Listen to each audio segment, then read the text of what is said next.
I've been exploring the PNC Premier Money Market account for a while now, and this video is my honest and unbiased review on the same.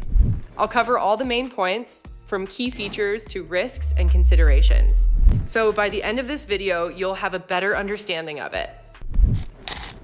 First, let's talk about what it offers. PNC's Premier Money Market account is a savings-style account with variable promotional rates, unlimited deposits, up to 6 withdrawals without a fee, overdraft protection when linked to a PNC checking account, and FDIC insurance.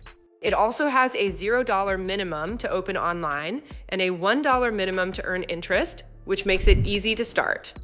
Now, let's talk about the benefits. The biggest upside is flexibility. You can save, move money, and still keep access through online banking and the mobile app. The promotional APY can be attractive for larger balances, especially at $25,000 or more. And the account's no minimum opening deposit lowers the barrier to entry. For people who already bank with PNC, the ability to link accounts and avoid the monthly fee is a practical plus.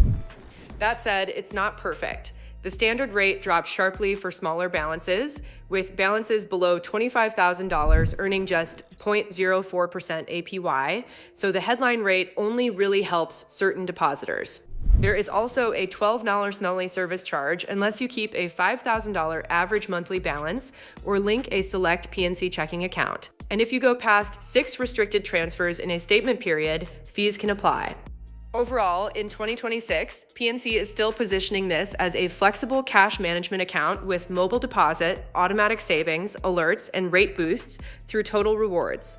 The core appeal is strongest for customers who can keep higher balances and want a bank-linked money market account, while lighter savers may find the fee structure and rate tiers less appealing. Well, that's all for this video. I hope you found this video helpful. And if you did, make sure you give this video a super thanks by clicking on the heart icon to help support the channel. And don't forget to hit the subscribe button. We'll see you in the next one.